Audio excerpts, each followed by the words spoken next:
Hey guys, welcome back to my channel and welcome to the final episode of this series. So when we talk about Southern rock or just basically American rock history, we cannot leave out Lynyrd Skynyrd. Obviously, they were one of the biggest and most famous and iconic Southern rock bands in the history of rock. They formed in 1964 in Jacksonville, Florida. What was the most interesting to me was the name of the group and especially the way they spell it. And then I figured out it's actually the name of their physical education high school teacher, like Lynyrd Skynyrd, and they changed the spelling, and apparently they did not like that teacher, and the teacher also did not like them. He harassed apparently some of the band members, but then later on they actually named their band after him, but with the change of all the I's to Y. They have really great performances. The one we are reacting and watching today is the one in Oakland Stadium, which some of you guys also suggested in the previous videos, but it also fits the theme of the series that we're doing. It's also about like leaving the moment behind, or basically just wanting to be free. It's just not necessarily mean that, but it's also about like, I am a free bird, free spirit, I cannot be tied down. So let's go ahead and watch this almost 12-minute video together.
If I leave here tomorrow,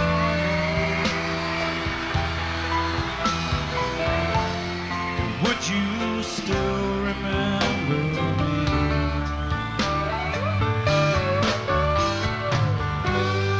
I must be traveling on now, 'cause there's too many places I've got to see.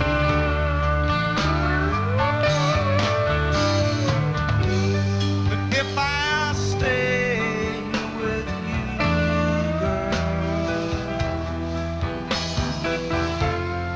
things just couldn't be the same.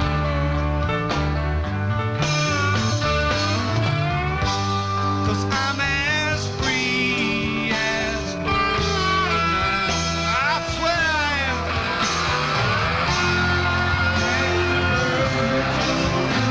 So I know there are like some epic piano solos coming up later, but even without those, I cannot not notice the piano playing in the beginning, and again the counterpoint or like the melody lines that are going on along with the melody of the vocal and the melody of the guitar.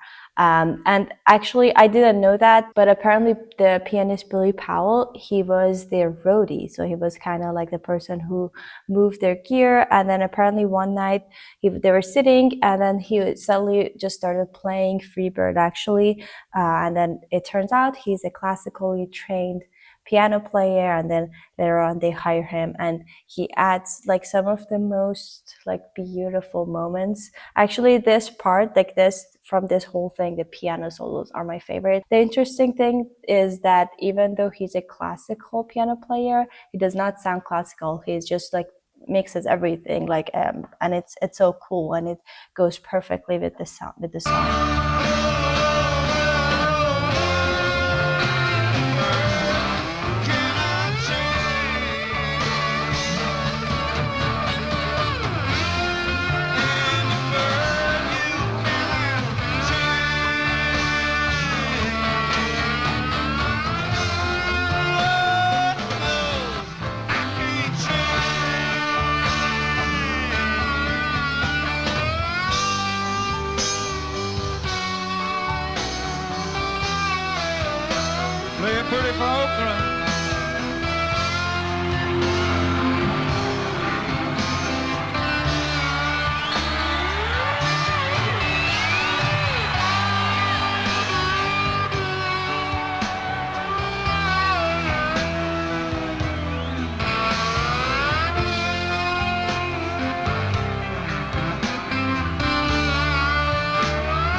this part. Billy Powell on piano.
Oh my God, just the way that he played the beginning and this part, it really feels like there was a prelude and then there was something and then an interlude. So it kind of like, to me, because especially it's a longer version, this one, it feels like several movements in classical music, if that makes sense. So that means like they have like, it's all like one piece, but there is like different sections or little pieces that then they're all pieced together and they have so many things in common, and they're basically one piece, but they each have their own like independent identity. So that, if that makes sense, so I feel like if you just take out that piano solo, that could be like a separate piece that you can just listen to over and over again. It's been a sweet life, oh yeah, yeah.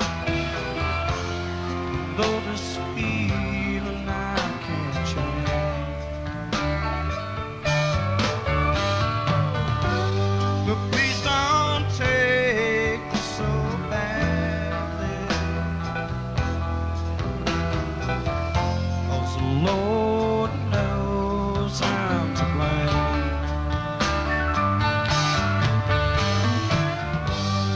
If I stay here with you now,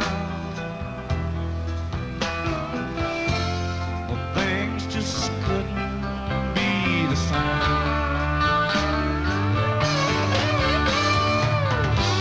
'Cause I'm as free as a bird now. How about you, and the bird will never change.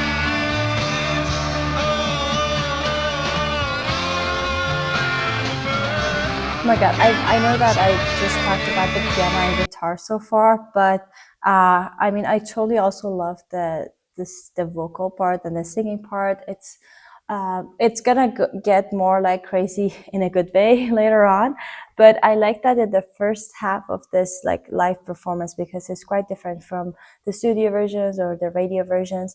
It's kind of like a storytelling vibe, the way he sings. It's kind of like not too free or not too like improvised. It's kind of like more like quiet and restrained, and then the outburst will come later. And I think that's kind of like makes it more even interesting, especially if you're playing like such a long for period of time. It's hard to keep it interesting if you're playing the same melody. I think that's also like, it takes a lot of skill to not give away the whole thing in the beginning and kind of like show it little by little.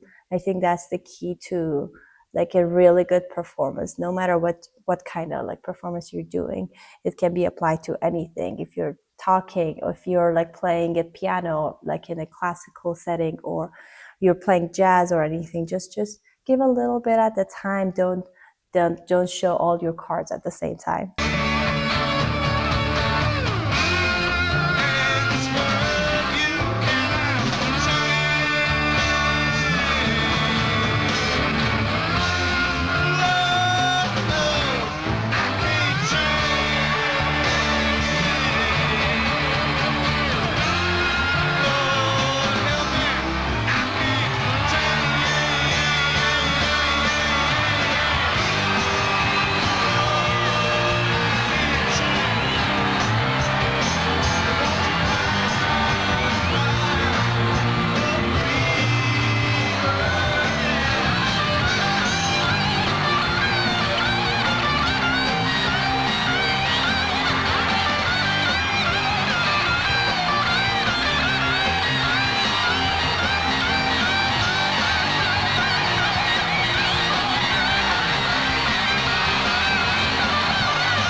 One question I have, if you guys know, tell me, who are these people that are on the stage? It's literally the first time I'm noticing them, but they're just chilling there, and I don't know what they're doing. It kind of like, it looks like such a chill stage, even though there is like thousands of people are watching it. Like there is like drinks on the piano. It felt like they're just like in a rehearsal room, which is, I think it's all in all, it's helping. Like the way the instruments are going crazy right now, and it's just, again, it's like a free spirit of anything. It's just like everything free. Like the piano was doing whatever, like it was adding ornaments, and these guys are like improvising now. So I think it's like the perfect setting, the perfect performance for what the song is about as well.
That was so cool. And then I know that they're not showing the drum players, but I think they are doing such a good job at like being minimal again at the beginning, and then kind of like pushing the momentum like further and further.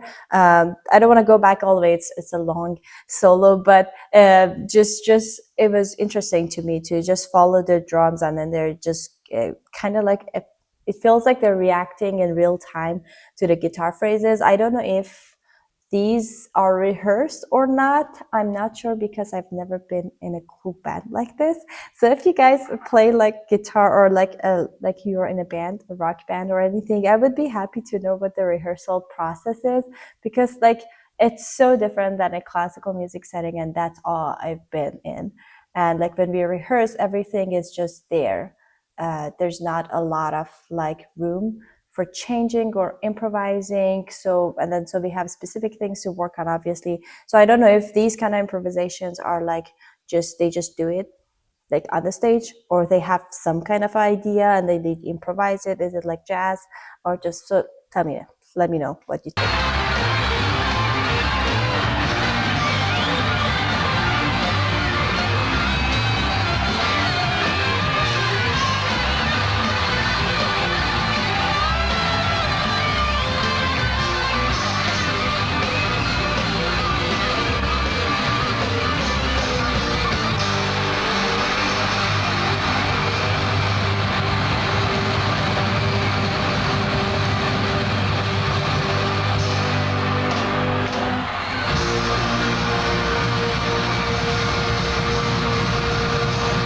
Oh, look at these two.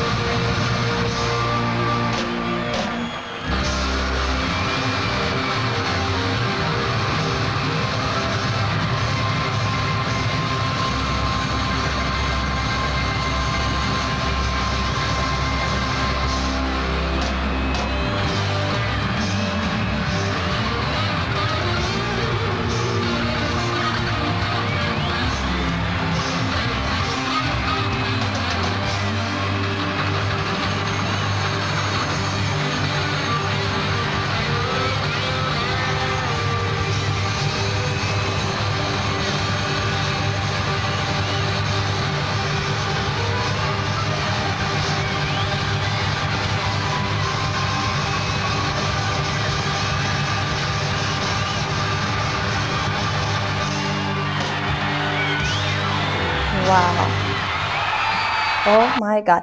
I read that this like the ending is kind of they just wanted to like prolong that feeling and then just give the fans a moment of just basically like a soaring section of like being free. And that's but because I feel like the song could have ended like in multiple places before, but then it kept going and going. But all in all, it's such a cool performance. No matter what, if you are like a rock fan or not, you cannot just deny that this is like an epic performance. And I'm really happy to kind of like came across this music at all, because I was not aware of it before moving here.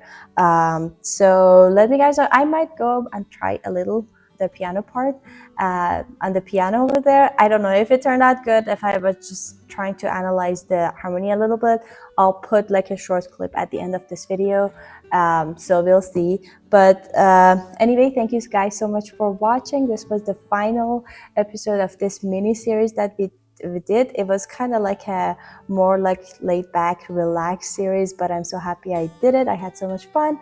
Let me guys know what you think about this song, or if you have any more like trivia about this song. I would be happy to know that. Don't forget to like this video and subscribe to my channel, and I'll see you in the next series. Bye. So I was looking at the harmony of this piece. First of all, sorry for this piano, it's not the best, but it's in the same room and it's a lot of work to move everything downstairs. So we're not going to be here for long. I just wanna show you the harmony about it, because for the most part it's actually not that complicated, which you would not expect from like a pop music or rock music like genre. For that, it's usually like only like a few chords, like 5 or 6 chords, and it's mostly the texture and the arrangement that is like makes it rich or full. It's not basically the harmony complexity, and this song is obviously not an exception.